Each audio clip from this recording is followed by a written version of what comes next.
Alright, let's go. Hi, YouTube. Unfortunately, I don't want to hear it, unfortunately. Hi, I'm Jonathan Rogers, Game Director on Path of Exile 2, and welcome to GGG Live. We have a huge amount of stuff to share today, so it's going to be a good one. Twitch drops are enabled on today's livestream, so you'll be able to claim the Red Queen's font hideout decoration by following the instructions below. Okay, so with that out of the way, time to roll the trailer for Path of Exile 2, Return of the Ancients. Those in darkness once lay dormant, now return.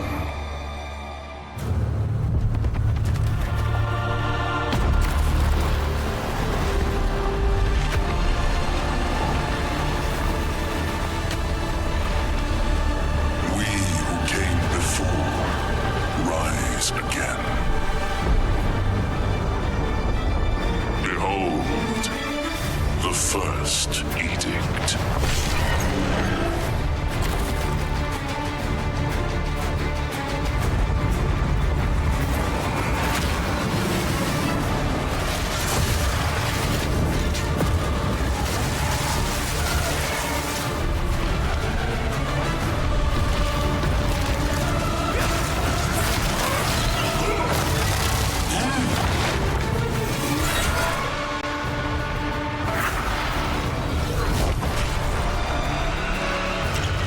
Oh shit.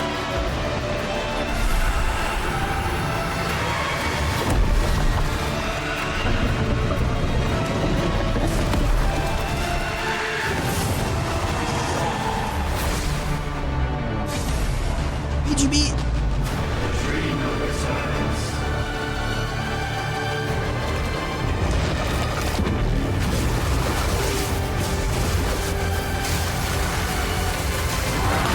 Become one.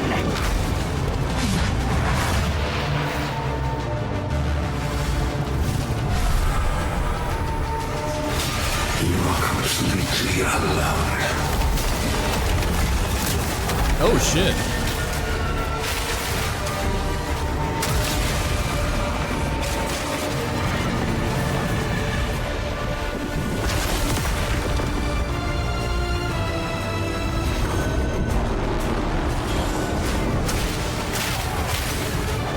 Harvey? No. I remain loyal to the king.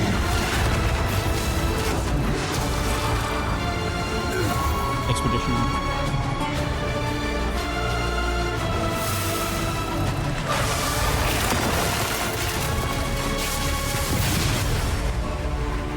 Hunt like it's your last. Continue the search. See what you can find.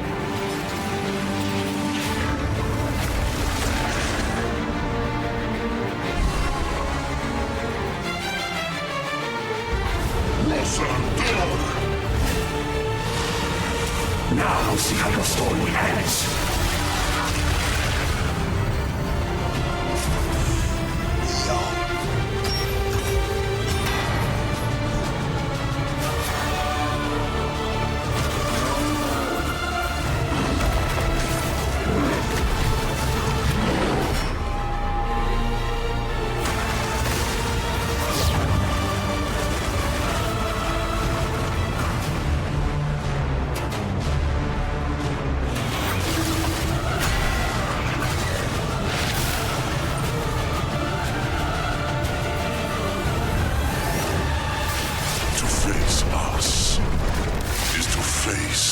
Oblivion.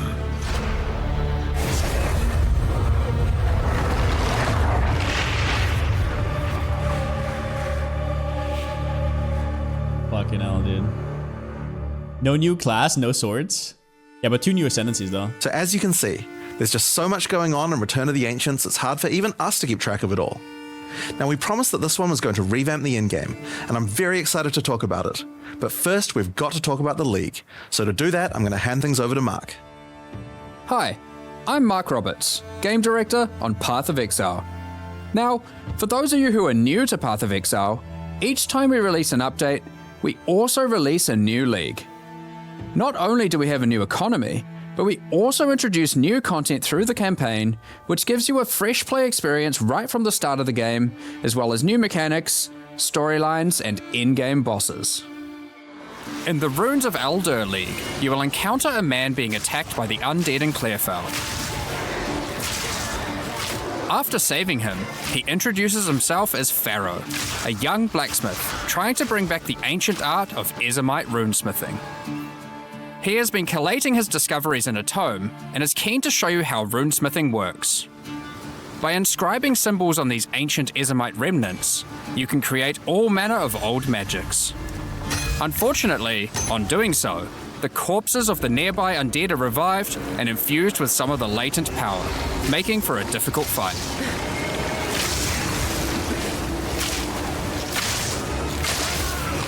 After defeating these monsters, Pharaoh realizes that runesmithing is a dangerous business, and he is going to need the help of someone a little more martially inclined to discover these secrets. He lends you his tome and asks that you note down anything you discover when you return to him. In each area in the Runes of Aldur League, you will find a remnant, and as you approach it, you will notice that some symbols are already present, and some are waiting for you to fill them in. Depending on which symbols are already present, you will have different options for which items you can create using this magic. For example, if you combine Tempest and Lightning, you can create an Orb of Augmentation.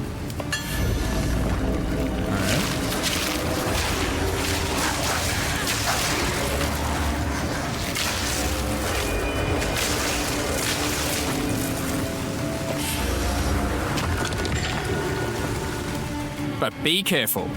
The symbols used to craft the items also empower the monsters around the remnant, who will be revived as undead to fight again with different properties depending on what runes you used. So, if you use a fire rune in your recipe, the monsters will be empowered with fire. Or if you use a moon rune, lunar beams will rain down as you fight the monsters.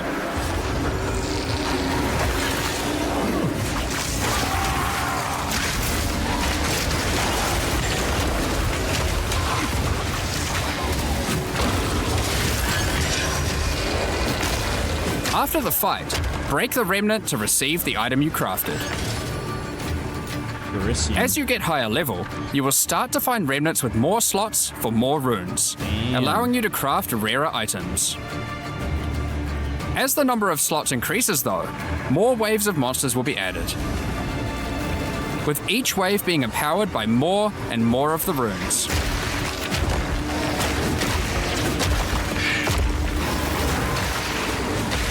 And this can get pretty dicey, because some of the runes can have powerful effects.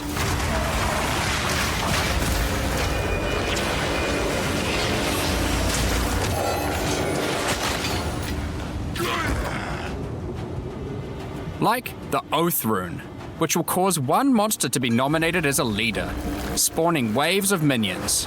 The leader itself will be invincible, but killing its minions will deal damage to it. Harvey.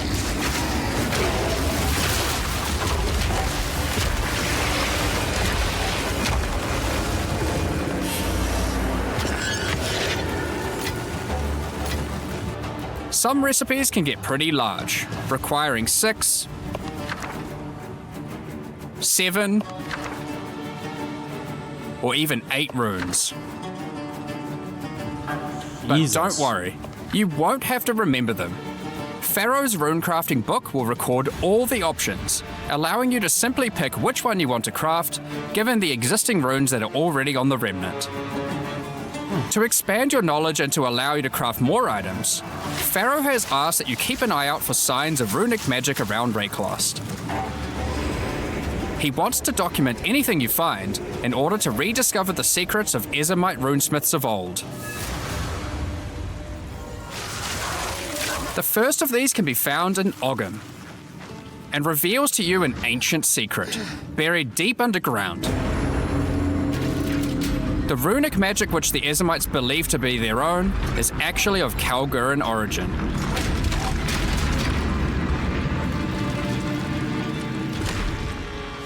Thousands of years ago, the Kalgurans came to Rayclass to find sources of Verisium, a metal on which engraved runes allow control over reality. Pharaoh is determined to learn these ancient ways and gain mastery over them. If you can bring him more Verisium, he'll be able to use it to smith power into any armor, granting you Runic Ward, the power harnessed by the Kalgurans since ancient times. Runic Ward is a new resource that protects you from death. Should you run out of life, your Runic Ward will kick in, sustaining your body until your life can return. It effectively acts as an extra life pool. Of course, should you take enough damage to run out of that, you will still die. Every single piece of armor in the game can be upgraded this way, No one-shots? even uniques. Some Nah. are just a strict upgrade, It's just giving extra hit Runic pool, right? Ward with Like no ward. downside. Others are more extreme, sacrificing defenses to get a much larger amount of Runic Ward. There are even some that add new modifiers to uniques entirely, making them much more viable for higher level play. But the Kalgurans use Runic Ward for more than just a defense.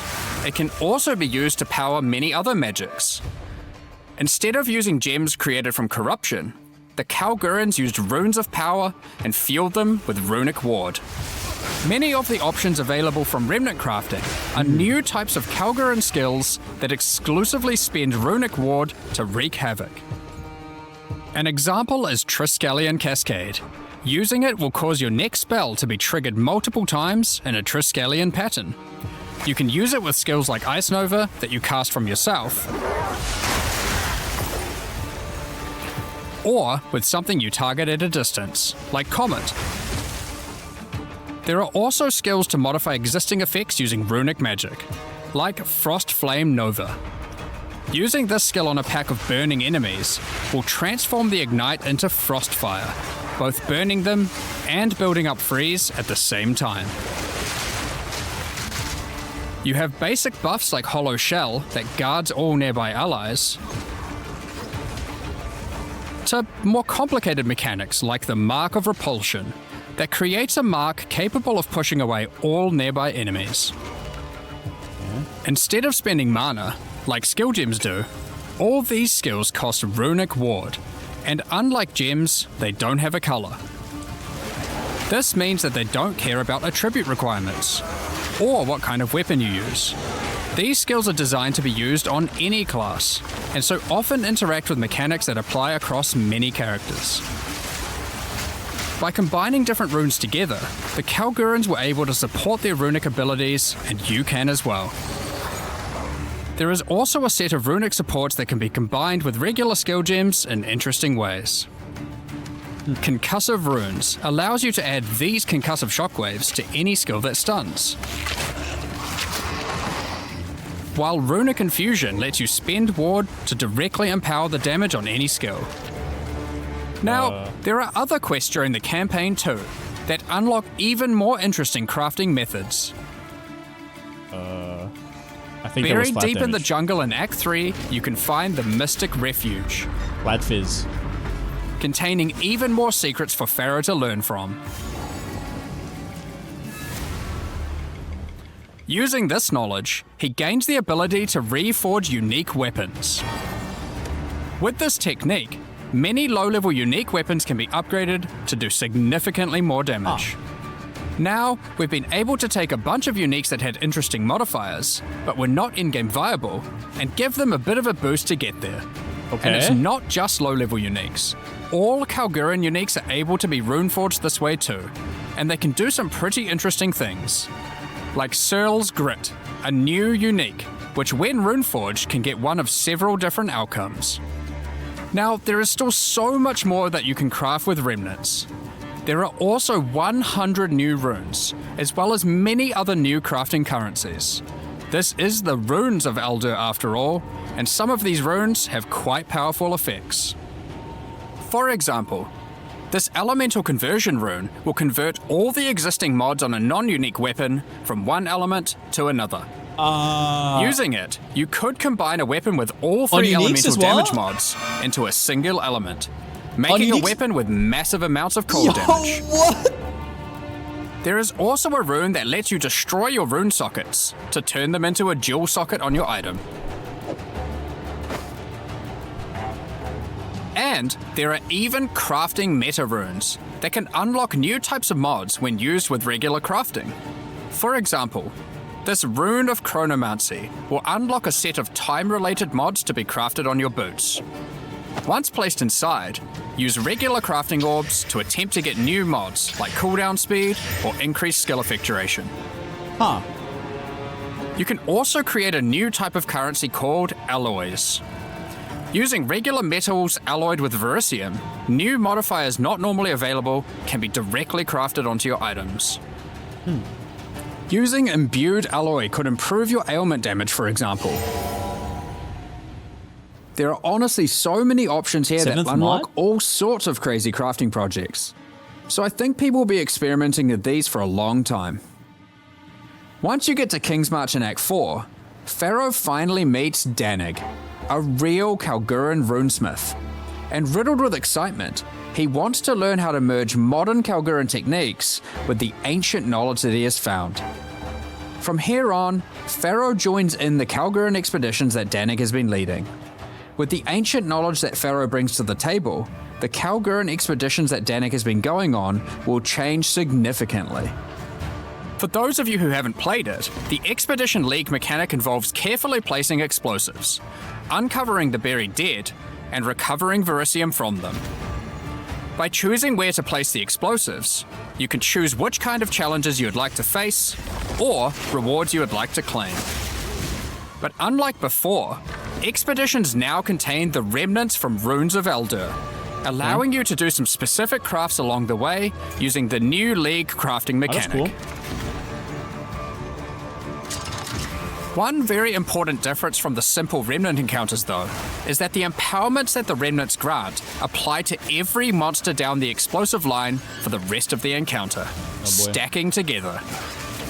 This can lead to some pretty extreme situations.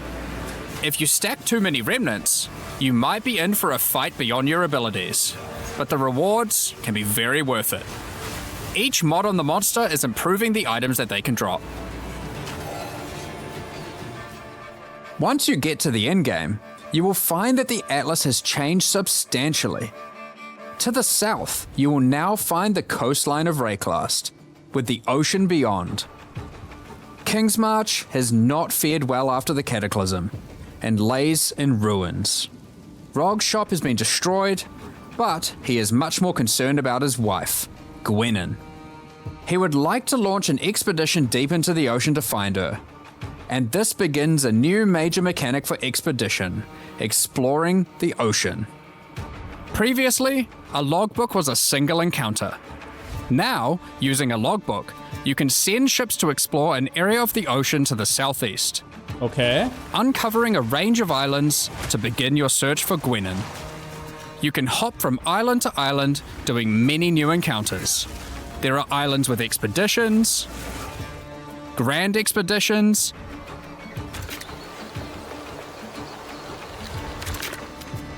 new bosses, and all sorts of other unique things to find. Oh shit. Eventually, you will find the island that Gwenyn has been holed up on. It turns out that she has found the tomb of an ancient Kalguran, Medved. While she appreciates you coming to her rescue, she is still keen to blow open the doors of the vault and take whatever you can find inside.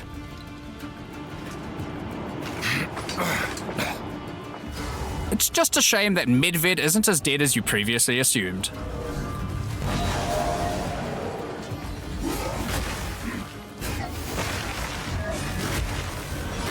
Now, after you have defeated Medved, you will find another logbook, and this time you can use it to choose which direction you want to explore.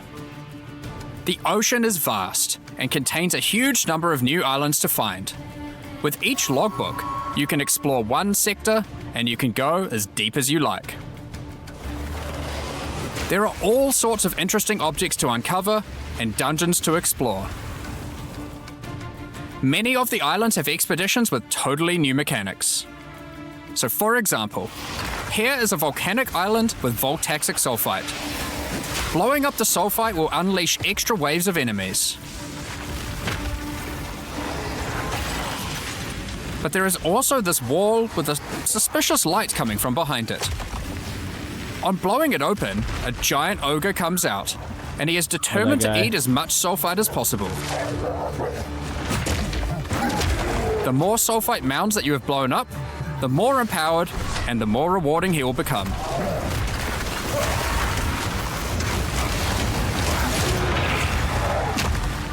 These islands contain all sorts of little secrets that you can find and blow up. Free trapped wisps, blow open root doors, even raise ancient precursor technology. And of course, more bosses. There are more and further vaults to blow up, and one of them in particular is pretty important. The Tomb of Uhtred, the Star Drinker.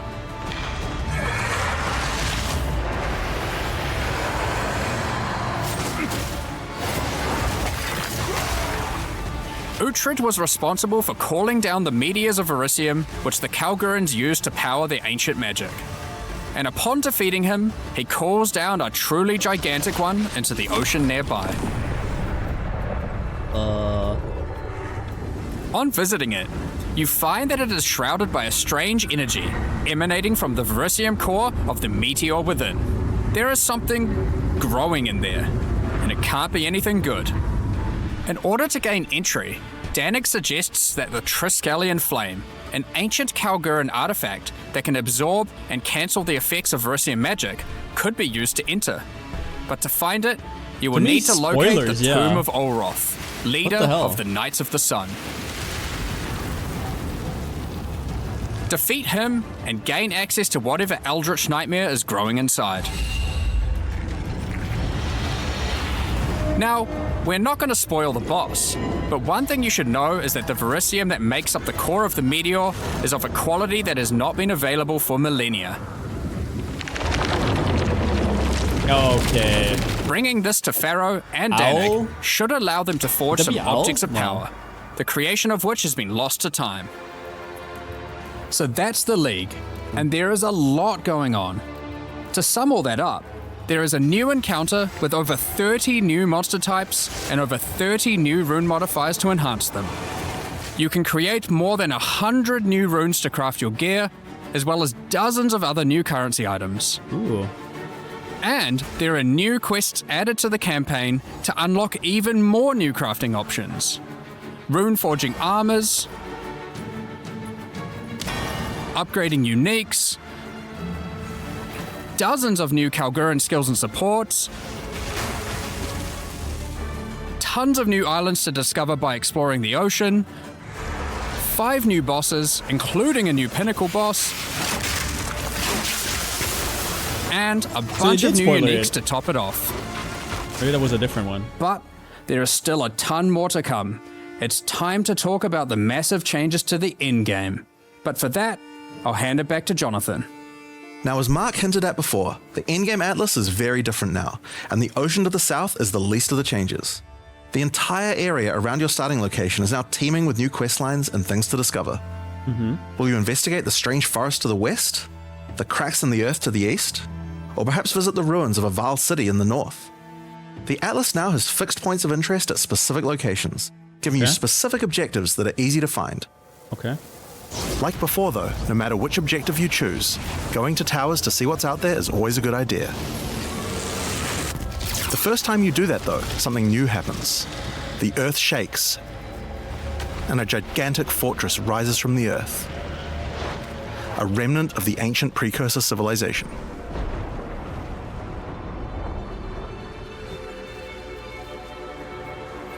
The cataclysm of the beast has caused an ancient protocol to be invoked.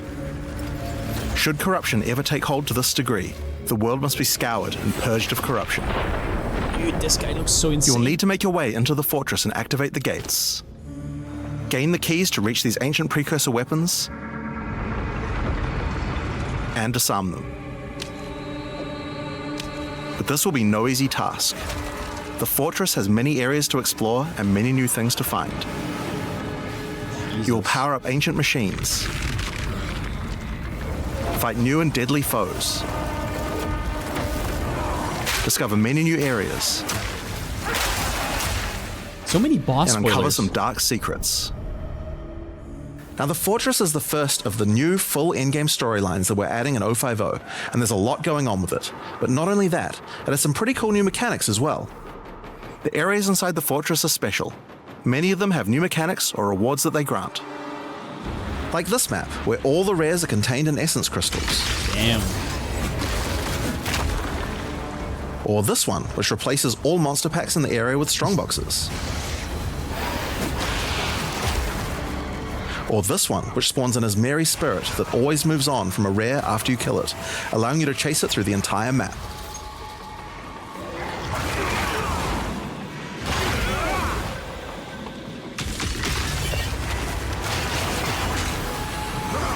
Now, just like the normal areas of the Atlas, you'll need to fight the map boss of each area to complete the map.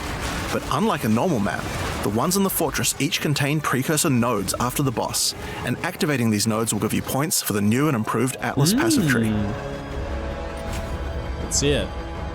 Now, we had an Atlas passive tree before, but it was one of the areas of the endgame that just wasn't up to scratch. The Atlas tree now works quite a lot differently.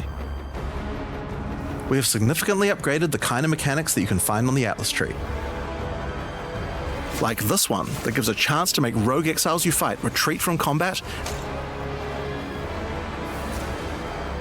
and move to an adjacent map. Before you fight them again, they'll upgrade their gear and come back with a grudge this time. Ah. Okay, that's There cool. are also a lot of nodes that combine mechanics together in new ways, like this one, which lets Ascendancy spirits possess strongboxes. All the regular monsters that come out of them are touched by the spirit, and the rares are all possessed, giving you some incredible loot potential. Roll for rares? Okay. You get points from every single area you complete in the Fortress, and unlike before, that means you can allocate the entire Atlas tree. Yes, this whole tree can be yours. Really? This change is pretty important, since it allows us to be able to create many types of bonuses that we wouldn't have been able to create before. Like this one, which gives a chance for cities to be invaded by another faction, and can even allow it to contain 2 faction leaders, allowing you to get 2 crisis fragments. If we'd done this kind of thing in the old tree, we would have wanted to spec into it before running a city map, then unspec out of it before running anything else. With full allocation, we can have cool bonuses like these. Now, obviously, we still want to make sure that you have choices that define your in-game Atlas build. So many nodes in the Atlas tree are now multi-choice. Everyone will get the node, but which bonus you choose to use is up to you. I like that. Do you want your powerful boss maps to contain more essences, summoning circles, or rogue exiles? Yeah, okay. But there's also nodes that contain more unusual things. So for example, on this node you can choose. Do you want to give a chance for shrines to instead be given to the map boss in the area, making them more challenging but dropping special loot? Or would you rather give a chance to be given a shrine buff before entering boss arenas, making for an easier fight?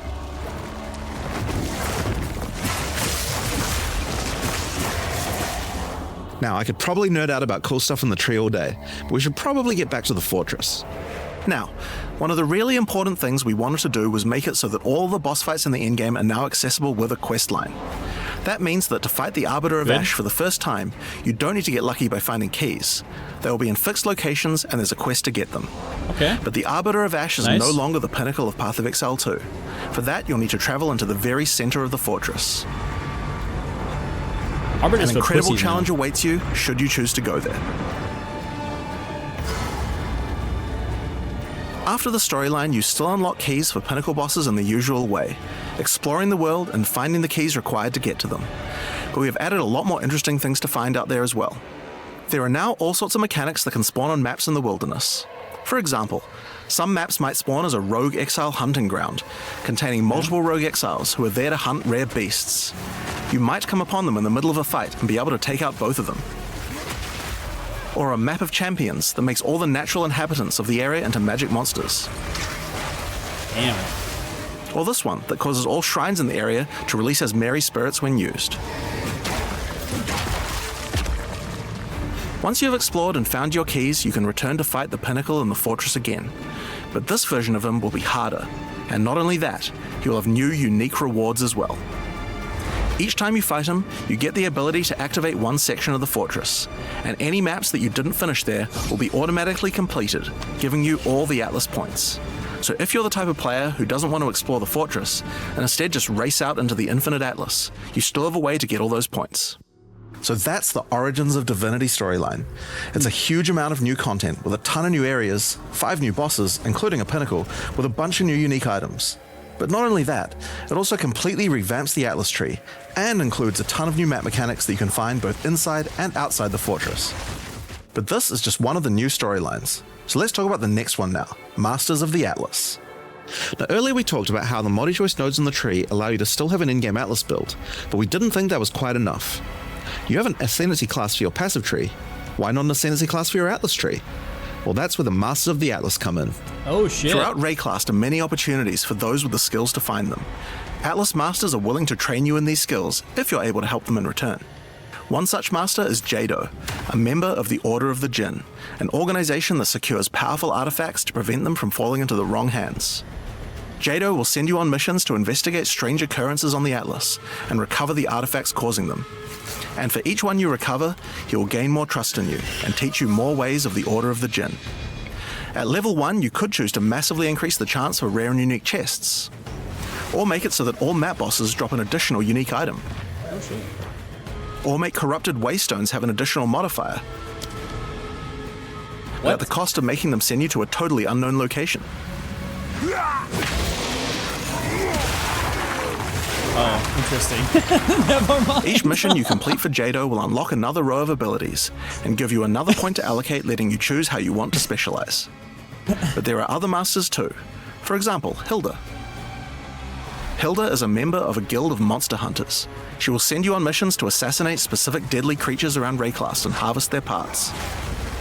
In exchange, she will teach you her monster hunting skills, like this one, which adds a 25% chance to upgrade any map boss to a powerful version. Or this one, which makes Ismarian spirits no longer possess rare monsters, making them go for the unique bosses in the area instead. That's cozy. You might notice that many of the effects on these are both upsides and downsides. So Hilda, for example, can make it so that you only get one attempt when fighting pinnacle bosses, but in exchange for that, they always drop 2 uniques. Because of that, we wanted it to be easy to swap between them depending on what you're doing. As you unlock each master, they will appear on the side of the screen. Simply click whichever one you want to use to run the map, and all the bonuses you have selected for that master will be activated. This allows you to have a few different strategies that you can quickly pick between, depending on what you're running at the moment. Now, one thing that's been pretty obvious is that the endgame leagues we created when launching Early Access in 010 were not really up to the standard of the leagues we did since then. Fate of the Vaal and Rise of the Abyssal just have a lot more going on than Delirium or Expedition, for example. We wanted to do a serious upgrade to all of these mechanics before we do our 1.0 release, and so that's what we've done. All 4 of the leagues we launched in Early Access have been upgraded with not only new quest lines, but new mechanics, new crafting systems, new uniques, and new pinnacle bosses. One of the really important changes we made to all the leagues is that you can now find them on the Atlas in specific locations, and each one has a quest line that will lead you there to being able to complete the league, along with its Atlas tree and its pinnacle boss. Okay. This is true even for the leagues that we didn't do major redesigns to. So let's use Abyss as an example. When you first encounter one in the endgame, you'll get a quest that leads you to the east, where you will find these mega abyss cracks in the earth leading away from the Well of Souls. All the maps along the cracks will contain abysses with special properties, and mapping along these cracks will close the Atlas scale abysses, giving you points for the Abyss Atlas tree. At the end of each Atlas abyss, you'll find an Abyssal Depths, with the boss fight for one of the Abyssal factions, giving you a guaranteed way to fight them. And after completing all 3, you'll get a key for the Well of Souls, allowing you to fight the Vessel of Kulamak. This kind of thing makes an in-game league so much more friendly for new players, giving people obvious goals and a guided experience to complete them. Alright, so let's talk about the first of the upgraded leagues, Delirium, and its new storyline, The Hare and the Raven. As you may remember, during Act 4 you were tricked into releasing an ancient entity from a Karui prison known as Tangmazu, the Raven Trickster. Tangmazu delights in breaking the minds of those who step through his mirrors, and when touching one, he will attempt to destroy your mind with twisted abominations generated from your worst fears. In Return of the Ancients, the first time you approach one of his Delirium encounters in the endgame, you will find Elder Maddox locked in a trance. His mind is trapped in one of Tangmazu's delusions, and you will need to free him.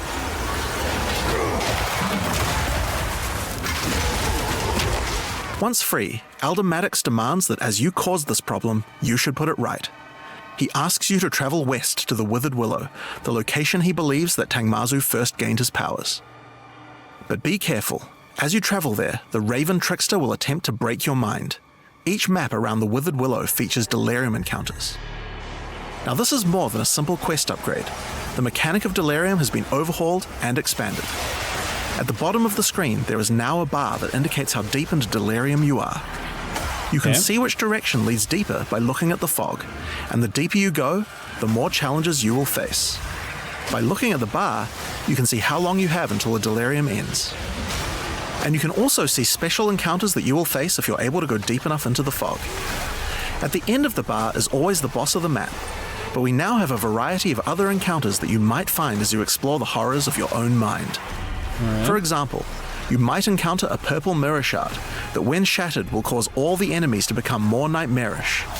After hitting this, you'll notice the Delirium demons are enhanced, significantly more powerful, larger, and scarier in general, along with more rewards. Or should you encounter a red mirror shard, you'll be sent into the depths of your mind.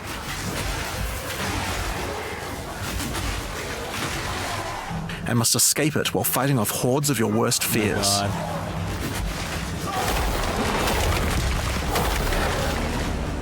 If you are able to do so, you will gain a powerful amulet with 2 instilled notables on it. Once you reach the Withered Willow, Aldur Maddox discovers that a shard of the mirror is missing. You will need to track down Tangmazu and restore it if you have a hope of discovering how to defeat him, and that means entering the Raven Trickster's mirrors in an attempt to locate him. Each area around the Withered Willow contains Delirium encounters, so that's a good place to start. As you do Deliriums, some of the special encounters will drop liquid emotions.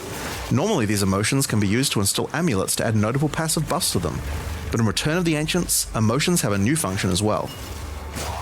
Each one now has the ability to add crafted mods to jewels, allowing you to add specific mods to an item slot that can be quite difficult to roll. For example, Liquid Despair will allow you to add critical hit chance, while Liquid Suffering will allow you to add movement speed or Air of Effect to your jewels, but there are many more. Once you've done enough Delirium encounters, the location of a Grand Mirror, an entrance into Tangmazu's realm, is revealed, but it won't be that simple to enter. Using his powers, he reflects the map boss for a ridiculous empowered fight, then destroys the entrance into his realm of madness.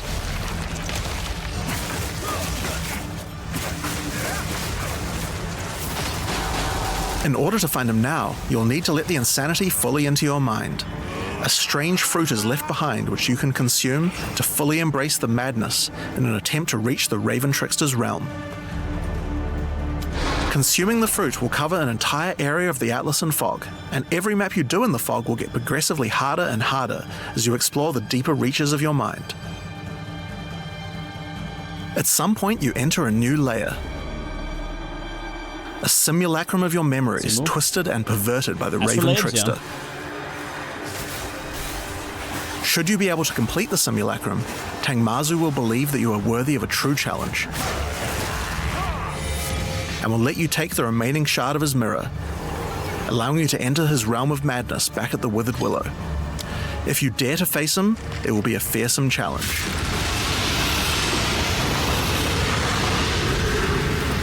The spoilers are crazy in this. So, that's the new storyline of Delirium. As you can see, it's not only a questline, there are new mechanics, new crafting options, and new boss fights. But one question you might have is, what happens after? Well, once you've completed the story, Grand Mirrors will start appearing on the Atlas sometimes after completing Delirium encounters.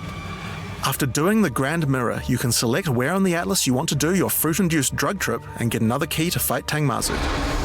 But this time, the fight will be quite a bit harder, and not only that, the fight will be able to drop a bunch of new uniques that were not available in the questline version. We'll show some of those later. After doing a Grand Mirror, the decision of where to spread the fog can be important, because there are some potent emotions that only come from certain map bosses affected by Delirium this way. Wait, really? Like all emotions, they can craft special mods onto jewels, but these potent emotions can create mods that you can't get any other way. So for example, Potent liquid melancholy is an emotion that can only come from human bosses, and allows you to add a variety of on-hit effects. Damn. Debilitate? Also, you might want to try instilling amulets with these emotions. They could have some interesting effects, with some powerful notables that do not normally exist on the tree. Like Storm's Rebuke, which makes armor break boost your cold and lightning damage. But also notables from a clearly deranged mind, like Calm's Blessing. This skill allows you to ancestrally boost fire spells after using a Warcry. How about using an Ancestral Flame Blast? Now, just like before, you can also upgrade the League by getting points for a dedicated Delirium Atlas tree. But this now works in a much better way and has much cooler effects. The maps in the Delirium area of the Atlas give you Delirium passive points for completing them, so it's easy to see how to progress. 6 points. Some nodes will add new types of mirror shard encounters to your Deliriums. Like this one, which will pause the Delirium for some amount of time, allowing you to more easily get to higher depths. Or this one, which adds extra Delirium modifiers to monsters when you pick it up. Okay. There are also nodes that can add new types of drops, like this one, which modifies Simulacrum encounters to add special liquid emotions, which can craft time-lost jewels. Oh, And shit. nodes that apply to the Atlas mechanics of the League, like this one, which causes the Grand Mirror to spread Delirium fog over a larger area of the Atlas, potentially containing multiple Simulacrums. Alright, so that's the changes to Delirium. The core mechanic now So includes a much. bunch of new things to find, new monsters to kill, and has new mechanics on the Atlas. It also has new crafting system for jewels, and over 20 new unlockable notables for amulets. Not only that, we have a new pinnacle boss with a bunch of new unique items, and a massively upgraded Atlas tree just for Delirium. But there's still a lot more to come, so let's talk about Breach next. Oh my god. When you first do a breach in the endgame, you will find Aelith, one of the Keepers of the Flame, an My brain. ancient order of monks dedicated to preventing the Hiveborn from entering the world. As you seem to be a keen slayer of demons, Aelith would like to recruit you to the order and asks that you travel to their monastery to the south. On the way there, you'll start to encounter more breaches, and will notice one of the first changes to the breach mechanic. You still have to kill monsters as fast as you can to keep the breach open, but now you can visibly see how much time you have left to keep it open, and how each kill extends its duration.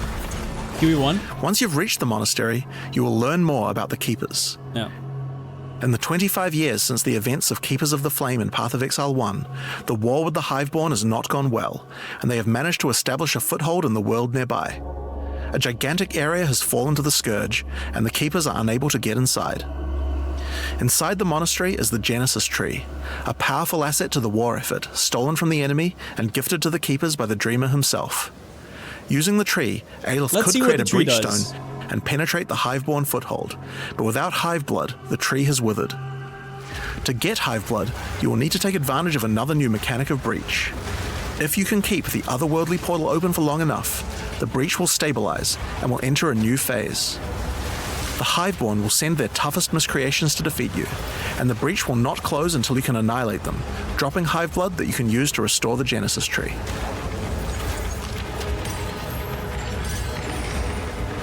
It's a In lot of some catalysts. cases, you may even attract one of the deadliest foes the Hiveborn can offer, a Marshal of Zesht. These Rune? monsters also drop womb gifts, and if you take these to the Genesis Tree, they can be used to craft items to help you in the war against the Hiveborn. Given that 25 years have passed since Craft? the beginning of the war, the tree has grown and withered many times, but with See each it. cycle, it learns and expands its abilities. When you first open the Genesis Tree, you will notice these holes into which you can place your womb gifts. Each womb gift can be used to create a different type of jewelry and must be Bro. fertilized with Okay. hive blood. So for example, you can place this amulet womb gift into the tree and it will give birth to a random rare amulet. Doesn't even control click. But the Genesis Tree is capable of much more. As you continue to feed the tree, its branches will regenerate and allow you more and more control over what kind of items it will birth. So for example, this branch of the tree will allow you to control which base types That's of huge. amulets can be birthed.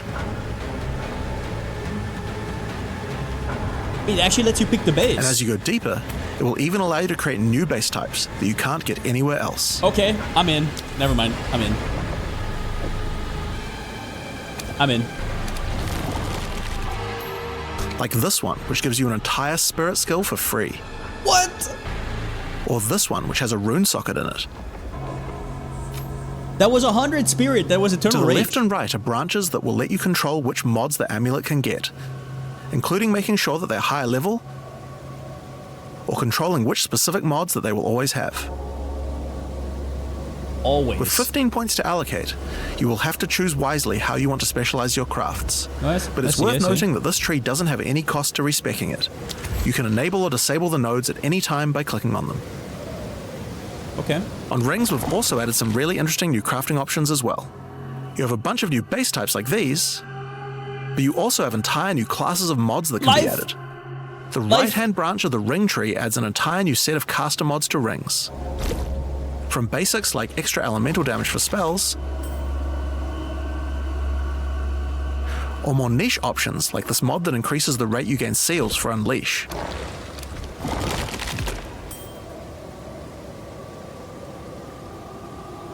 And on the left-hand side, you can unlock an entire new set of mods for minion characters. This stuff is actually pretty important, because casters and minion builds didn't have as many slots with interesting item crafting compared to attack builds. The Genesis tree narrows that gap. There are also trees for belts and currency. I won't go over them too much here, but there are all sorts of goodies in these too, like being able to create new catalysts for jewels, Oh. or a belt that gives lightning damage. Once you've done enough breach encounters, you may finally get a womb gift capable of birthing a breach stone.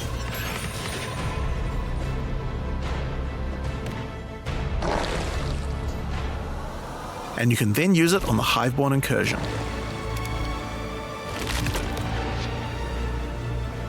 Once used, the true extent of the Breach Demon's foothold becomes clear.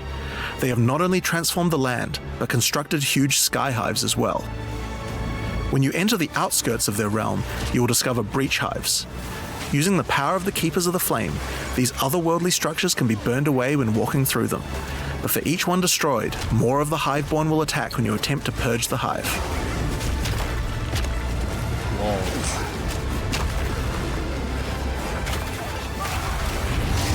These encounters are particularly rewarding for womb gifts, so you'll want to do as many of these as you can. But your real goal are the sky hives deeper into the domain. These twisted creations are securing the demon's entry into our world. Inside the very center are the Breach Lords Tool and Ash, and you will need to defeat them if you want to get rid of the foothold once and for all. Now, once you've completed the questline version, there is still more to do. You will find other breach domains on the Atlas randomly in your travels. For each one, you will need to find a breach stone, destroy the sky hives, and defeat the Breach Lords. And doing these encounters is what will give you access to fight Zesht, the existing Breach Pinnacle boss, which you can access by communing with the Dreamer himself inside the monastery. While completing the questline for Breach, you will also be gaining points for the Breach Atlas tree, and there are a lot of cool new options here. You can take all of them again? This node will cause breach hives to spawn outside of the Hiveborn domains on the Atlas. And this one will give Aelith additional abilities that you can use while attacking a hive. So many spoilers, yeah, it's crazy.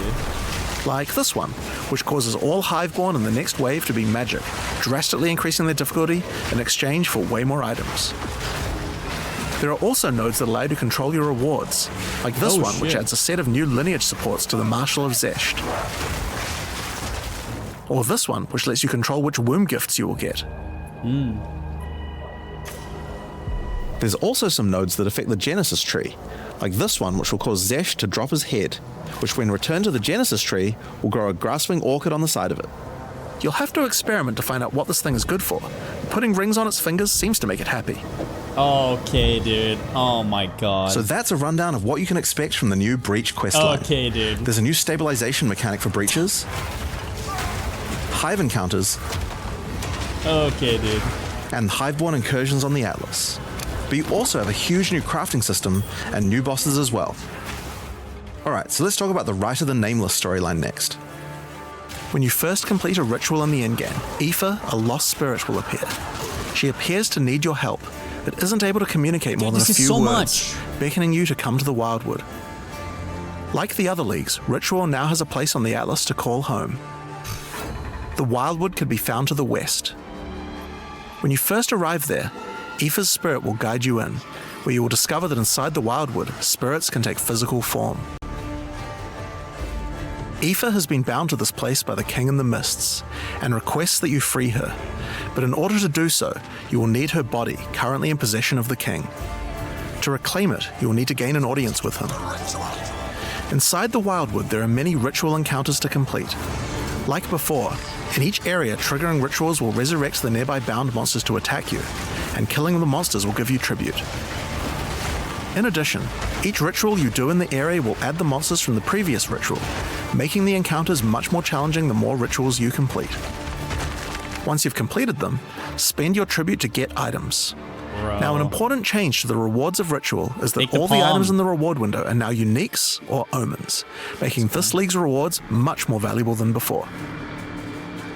In order to gain an audience Rage with the bait. Nameless King, you need to Rage bait. sacrifice tribute to him. Any remaining tribute you don't spend can be sacrificed this way to fill up this bar. That's Once you have rage enough bait. tribute for an audience, return to the Wildwood to divine his location with the Nameless Shrine. His location will be revealed deeper in the Wildwood, and you will need to make your way to him, kill him, and get Aoife's body. Using her body, you can attempt to release her spirit, but this is when you learn about the true threat of the League. The Wildwood is built on top of an ancient prison. The King in the Mists didn't gain his power out of nowhere. He was granted it by an ancient being of darkness known as the Bodark, and the Nameless King's use of this power has been causing the prison to weaken. In order to prevent the Bodark from entering the world, a These champion will spoilers. need to enter its prison and beat him back, but those with a name are unable to survive there. Why? In order to do so, you will need to transfer your name to another with a new mechanic in the Ritual League, the Rite of the Nameless. The rite will begin in a nearby forest. At first, it appears to be a regular ritual encounter, but that will soon change. The final ritual of the area will include the map boss. And defeating him will give you a piece of the effigy onto which you will transfer your name. But the ritual is still not complete. Once the map boss is defeated, the atlas will open, and you will need to pick another adjacent map to continue the ritual. During the rite, each adjacent map will have different rewards to tempt you. So for example, if you go in this direction, you gain significantly more tribute.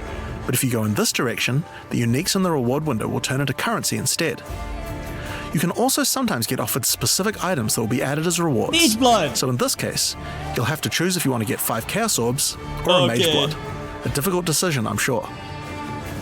Now, as this is one continuous ritual, the encounters in the next map won't start from scratch. They contain all the monsters that were gathered from the rituals of the previous map as well, making them harder and harder.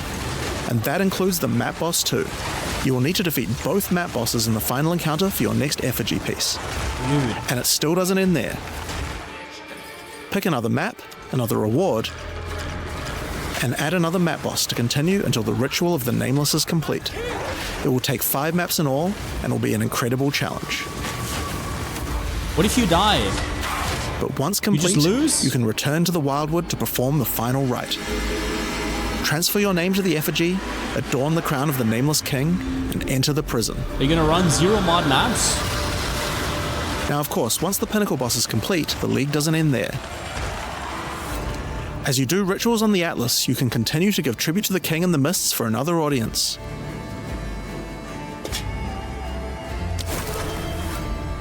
Pick another forest to begin the Rite of the Nameless once more, and this time with a harder Pinnacle boss and new unique items to find.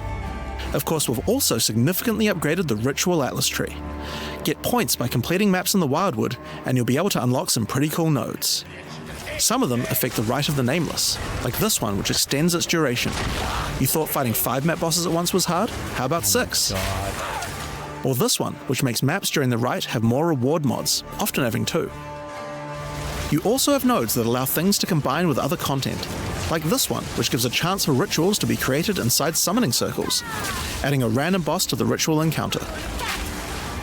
There is even a node which adds a new type of possible ritual, the Audience with the Queen, which causes the Bride of the King to sometimes appear. Okay, so that's ritual. But let's have a look at what this means for endgame content as a whole for Path of Exile 2. When you include the expedition changes made by the League, we have a total of 5 new endgame storylines, each of which has a hub, crafting systems, areas to explore, NPCs, and a pinnacle boss as a capstone. Not to mention the Masters of the Atlas storyline as well. But more importantly, you now have immediate quests as soon as you arrive at the endgame, and goals with obvious progressions that you can see how to finish. Each endgame questline has a progress bar that you can pop out from the side of the Atlas screen at any time that shows you how far through you are, and buttons that will take you to the hubs for them. Overall, it's just a way better endgame experience with a significant number of fun objectives to complete. But just in case you didn't have enough goals, we did have one other thing that you might want to complete this league. These are called challenge leagues after all. Where are all the challenges? Well, players of Path of Exile 1 will be used to the fact that each league comes with a series of challenges that you can complete in order to prove that you are indeed the best. We haven't done these yet in Path of Exile 2, but it's time to change that. If you're able to complete them, you'll earn pieces of the Knight of Aldur armor set. Opening the challenge screen will show you a series of 8 challenges. After completing each one, anyone in chat or in the forums will be able to see your prowess. In addition, you'll get a statue to put in your hideout showing anyone you trade with how many challenges you've completed. You'll earn the first piece of the armor set after doing 2 challenges, and the full armor set after completing all 8. So that covers all the content you'll encounter in Return of the Ancients. But what about some new tools to fight against these new pinnacles with? Well, we also have some new Ascendancy classes as well, but to introduce them, I'll hand you guys back to Mark. As Jonathan said, we have 2 new classes to show you today, the Spirit Walker and the Martial Artist. Let's start with the Huntress's new class, the Spirit Walker. The Spirit Walker has developed an affinity with the Asmerian animal spirits. She is able to infuse the power of multiple spirits at her choosing. On the bottom part of the class you will find paths for each wisp you would like to commune with, be they primal, vivid, or wild. Each one can give you different abilities that align with the stag, owl, or bear. Each ability gives you a method to become possessed by wisps of that type, and a new ability when you spend them. The stag allows you to summon stampedes when you attack. Oh shit. The owl grants boons in the form of their feathers, which adds extra projectiles and enhances the projectile speed of your next skill. And the bear simply summons a giant bear companion to your side. The bear will maul, slam, leap, and do intimidating roars to debuff your enemies. Okay. Now you can specialize more into each of these wisps, but if you want to combine all 3 of them, then a new hidden power will be unlocked. The power of the Sacred Wisps. This node is free and enhances the quality of all 3 of your spirit animals. Your bear will take some of the damage you take and grant you life regeneration. Your stags will become more aggressive, leaping towards enemies. And your owl-empowered skills will leave a trail of soaring ground behind them. But that's not all. The Spirit Walker has other powers beyond wisps. What the fuck? Such as Idolatry, which can give you large bonuses for using idol socketables in your equipment. And this one, which is my absolute favorite. The Spirit Walker, having attuned herself with nature, can gain the ability to tame beast bosses, opening up a whole suite of very cool options for your build. Maybe you tame the mighty Silverfist in the jungle depths. Or maybe a 3-headed chimeral beast in the chimeral wetlands. We starting that? Or then there's a giant frozen owl beast, Rakar, the Frozen Talon. There's so many choices. You're going to have to experiment a bunch with this one, and I'm very excited to see what bosses you all choose to have as your trusted boss companion. What the fuck? Next up, we have the Monk's new Ascendancy class, the Martial Artist. After decades of training, he has mastered 3 of the 7 Hollow techniques. Oh my god. Channeling Hollow Form technique allows the martial artist to create illusions of himself, which then use a skill of your choosing. Perfect for turning skills with less area of effect into ones that can obliterate packs with ease. I forgot. Should you find yourself overly vulnerable while channeling, you might want to take Way of the Mountain, which causes you to be covered in stone when you immobilize enemies, mitigating large amounts of damage. This can even enhance your attacks too. By hardening your weapon in stone, you can deal even more damage. I'm hard. After taking Hollow Focus technique, you can manifest your spiritual energy into objects. In this case, bells, which will appear around the martial artist and can be shattered by any of his attacks, even ones from the Hollow Form technique earlier. Okay. Hollow Resonance technique furthers that by adding a manifested bell to your back, which rings each time you deal a critical strike, damaging all enemies around you. What? Through all the martial artist's thorough training, he has mastered the flow of internal spiritual energy too, and has engraved runic tattoos around his meridians. By doing this, he can gain the benefit of extra runes. Just open your inventory and add the runes. There is one that counts as a helmet, 2 as a body armor, 1 as gloves, and 1 as Interesting. boots. Finally, your hands, the ultimate expression of a master of the martial arts. Taking Way of the Stone Fist will cause your gloves to become a new base type when equipped. Each modifier on the original pair of gloves has an equivalent, more powerful, and more impactful modifier. For example, these gloves add some physical damage, cold damage, lightning damage, some resistances, and life gain on hit. Now, when I equip these, they become literal fists of stone, and not only grant me a bunch more evasion and energy shield, they now also grant a lot more damage, some maximum resistances, and a significantly higher amount of life gained on hitting enemies. With all the different rune combinations you could do, and the different modifiers and gloves, there's a ton of different build options, and we're looking forward to seeing what you can come up with. Oh, fuck. Now, with so many new bosses in Return of the Ancients, of course man. we want to have a huge number of unique rewards. There are some pretty cool things in here, so we wanted to show you a few of them. Twisted Empyrean is a two-handed mace made from the purest of Verisium, combined with the beast's corruption. It converts all of your mace's skills fire damage to cold, and visually does so too, turning your volcanic fissures into glacial ones. Okay. This mace also comes with its own built-in skill, Starborn Onslaught.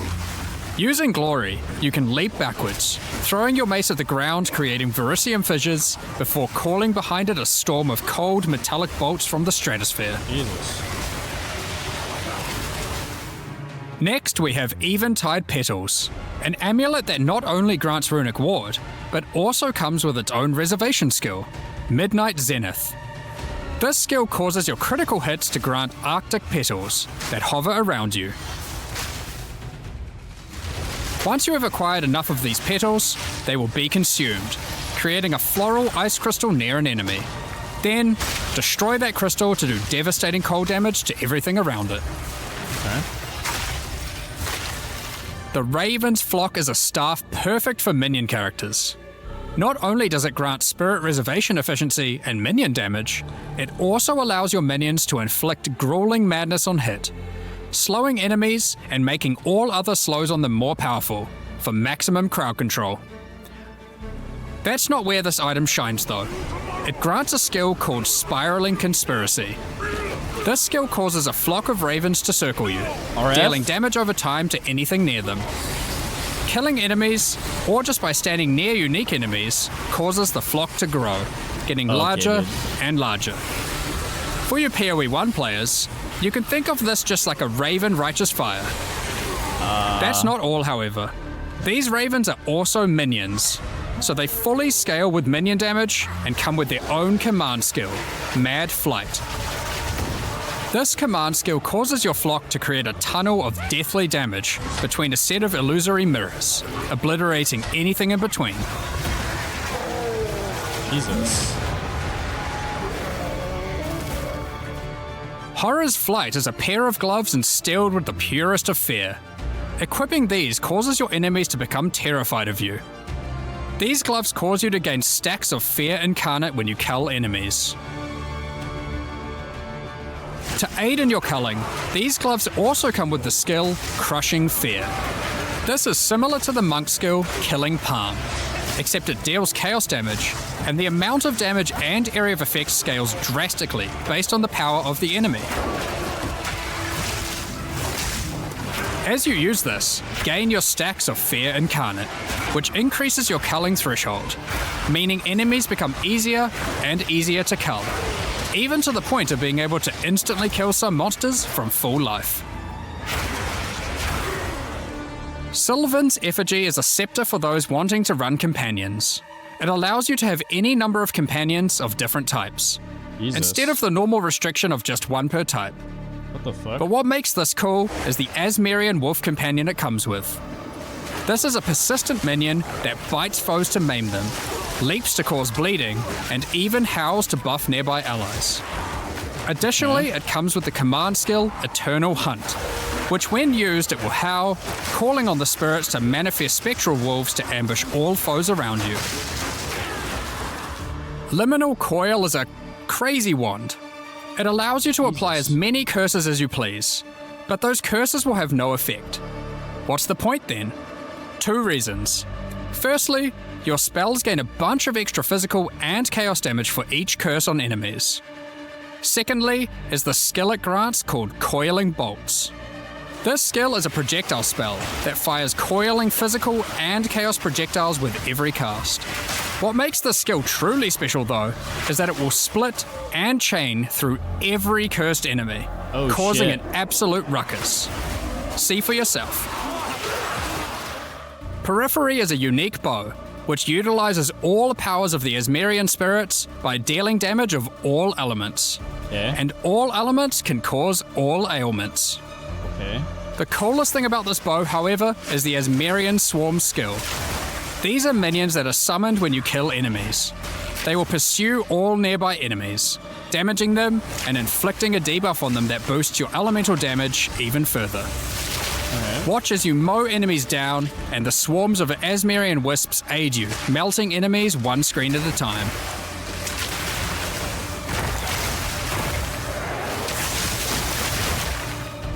The Ordained is a new spear, mastering in physical and lightning damage, with high critical strike chance too. This spear allows you to leech life not only from physical damage, but lightning too. Really good damage. It also creates a crit. fragment of divinity nearby periodically. What are those? Well, this spear has the skill Righteous Descent, which is an epic, divine leap, aided by angelic wings. If you use the skill when a fragment of divinity is nearby, it will become empowered, dealing significantly more damage, gaining massive area of effect, and bypassing its cooldown. When fighting a boss, let a bunch of the fragments spawn, and then just unleash your divine havoc, obliterating them. Last, but not least, we have a new unique jewel, Voices. Voices is simple. It consumes 1 jewel slot to add more.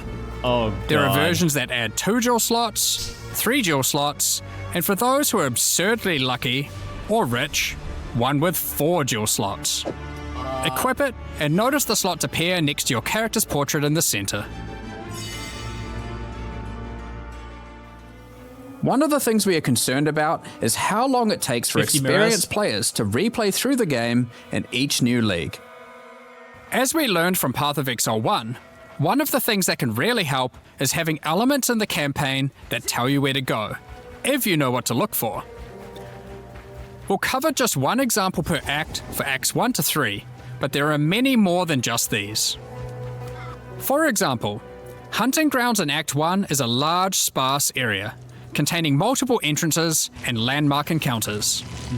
Here's an example of some of the changes we've made here. Finding the ritual encounter in this area isn't too difficult.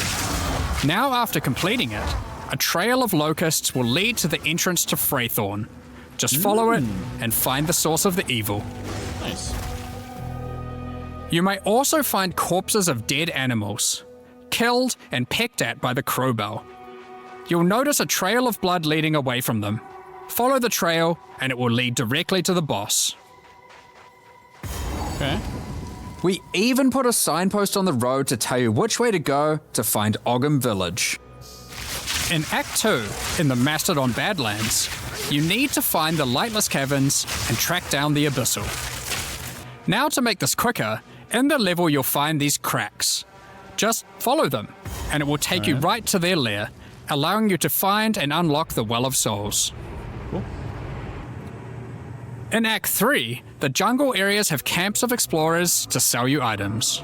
However, they are now even more useful. By talking to the explorers, they will point towards the next area. Not only that, but it will also reveal it on the minimap, so you can know exactly where to go. These are just some examples. We plan to do more and more of these over time in order to streamline the experience. Okay. Now, as this is an endgame expansion, it makes sense that we would work on Atlas QOL. Please. We've added a search box that updates live as you type. Oh my god. Have a yes. specific map you want to run? Oh my god. Now yes. they will be much easier to find. If there are multiple maps, hitting enter will move you from map to map.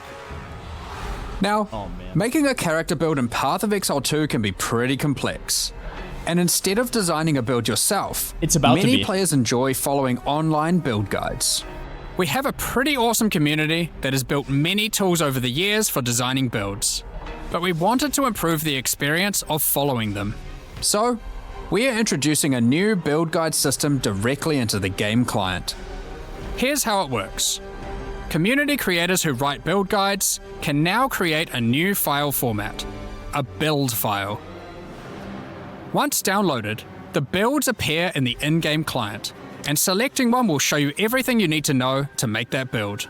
Holy! So you can see all the passives you need to allocate, ascendancy points you need to take, skill gems you need to equip, and recommendations for all the support gems you need to use as well. For items, the build designer can specify which uniques to use in each slot, or if needed, just add some notes to the item slot to say what kind of item you need. In fact, build creators can add notes to just about any of these areas, allowing them to explain different trade-offs in context, or just give more info about how these things should be used. They can also give level ranges to each element, allowing recommendations to change over time. Great for builds that need to respec after they reach a certain level. Dude. Now, all of this is written in a standardized build format that creators can use, and we imagine that a lot of community build tools will be updated to add support for this format. Now that we have trade market searching built into the in-game client, we have added the ability to price check items you can find more easily. Control-Alt-clicking an item will now search for it on the trade market, showing you the current prices. For rare items, it's handy to exclude some mods, so we added the ability to enable and disable each mod so you can see what effect each one has on the price.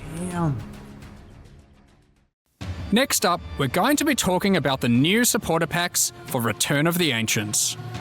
Dude. Today, we're launching two new There's series of so supporter much. packs, the Blood Reaver and There's Divinity so much. packs. Each tier contains the pack's full face value in points, alongside several exclusive microtransactions. As always, the microtransactions in these packs are purely cosmetic and do not affect your character's power or progression in any way. The Blood Reaver series of supporter packs contains 6 exclusive microtransactions. My brain. Let is blood mush. fuel your bloodshed. The Exsanguinator weapon effect draws the blood of enemies you've slain and funnels it into your weapons.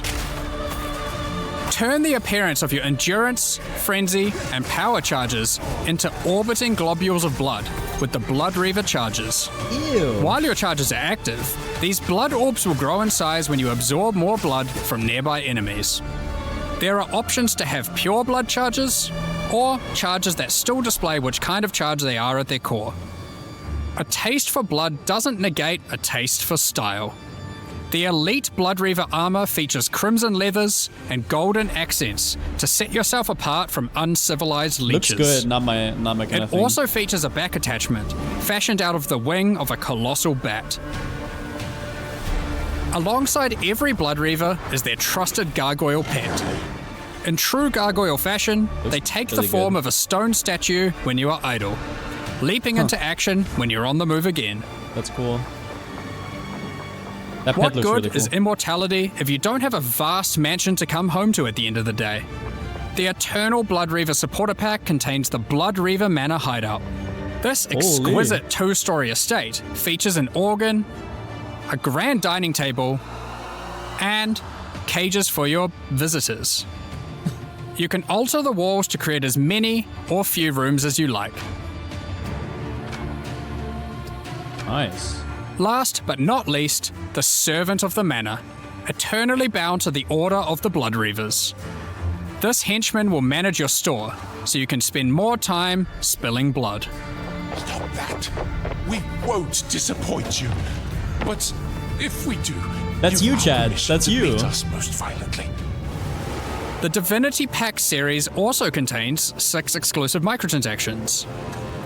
Call on Divinity to aid you in eluding enemy hits with the Divinity Dodge Roll effect. As you sprint, actual Divine Lightning that wings will looks really form out of your cool. back, That's leaving mine. a trail of radiance as you engage or Holy escape from combat. shit. Yes. For situations that are too dicey, call on the gods above to send down Yes. the Storm of Divinity portal to create a Yes. safe passage for you to retreat through. Take my money. Adorn yourself with the Knight of Divinity armor set. Sold. A highly revered attire only bestowed to those deemed worthy for the divine cause. That was cool. Equipping the Divine Surge character effect empowers you with a storm of divine energy. Using skills causes the storm to burst from your character, spilling raw divinity into the area around you. The Arbiter of Divinity wings are the final piece remaining to emphasize the force divinity has over this realm. This ancient precursor machine was found locked away in a highly guarded vault. Its original purpose is unclear, but it has been altered to fuel your maps using the pure, everlasting divinity within the statue.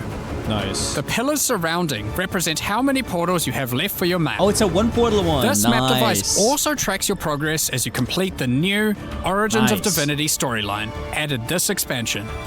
Oh shit. Additionally, all microtransactions from the supporter packs will be made available for use in Path of Exile 1. Dude. On release weekend, we will also be releasing the Return of the Ancients mystery box, which will contain 2 armor sets, a set of map devices for your in-game adventures, a new tracking scroll that records the amount of currency you've gained from the currency exchange or your shop, and much more, like a set of finisher effects and affinity stashes. That's not all, however. The Fragment Stash tab is finally coming to Path of Exile 2. Oh yes. And with it nice. comes some tabception. Inside this one tab, there's a tab for your various boss key fragments. There's also a tab for all your precursor tablets, with each type of tablet getting 6 tabs of storage. Finally, there's a tab for your Djinn barriers and inscribed ultimatums, Nice. both of which get their own 6 Finally. tabs. That's a lot of tabs. So that's everything in 050. This is by far the biggest update we've ever made to PoE 1 or fuck is 2. this update, dude? New in-game storylines, pinnacle bosses, crafting systems, items, Ascendancy Classes, and so much more. Now, because this update contains so My much head. in-game content, we're doing significantly more testing than usual. For that to happen, we're taking a little longer than usual between the announcement and the release. 050 will be released in 3 weeks on May the 29th, with the patch notes being released on the Friday before that, on May 21st. But there's just 21st, one okay. more thing to talk about. Now that the endgame is up to scratch, we have to start talking about our plan for 1.0 release. The feedback we've had during early access has been critical for making all the improvements that we'll be making to the game. At the same time, we had to create enough in-game content to make an RPG that can call itself a successor to Path of Exile 1. Well, with 050, we now believe we have reached that point, and so this is going to be the last full-size league during early access. That's right, the next big update is going to be 1.0. Now, normally we would do our next big content release in August, but in the run-up to full release, our plans take a little longer on this one. Okay. As big as 050 is, 1.0 is even bigger. So we'll be launching 1.0 this year sometime after ExileCon. But that doesn't mean we won't be doing updates in the meantime. In this final phase, we have a lot of things to polish throughout the game and balance to improve. I'm sure there'll also be feedback about the new endgame that we need to incorporate too. The difference is that the focus is not going to be on adding more content like the previous updates, it's going to be on improving what we already have. Okay. But we still want to encourage people to try out all the balance changes and improvements that we're making. So we're going to be running a few event leagues during this phase alongside each update. Think remixes of existing mechanics or features. And speaking of ExileCon, don't forget to pencil it in on the weekend of November the 7th in New Zealand. ExileCon is a gathering of our players, and a chance for us to showcase everything we'll be working on for both Path of Exile 1 and 2. And this one will be particularly important for us, since we finally get to unveil some of the coolest content that we've been working on for a while now with Act 5 and 6. Tickets for the in-person event are currently sold out, but don't worry, all the announcements and talks are going to be streamed online for all of you to watch. Now, I'm personally so excited for this. This is the year that PoE 2 comes out. The campaign is finally finished. It's been 8 years to get here, but we're finally near the finish line. And with that, it's time to move on to our live Q&A. My brain. It's exploding. My brain.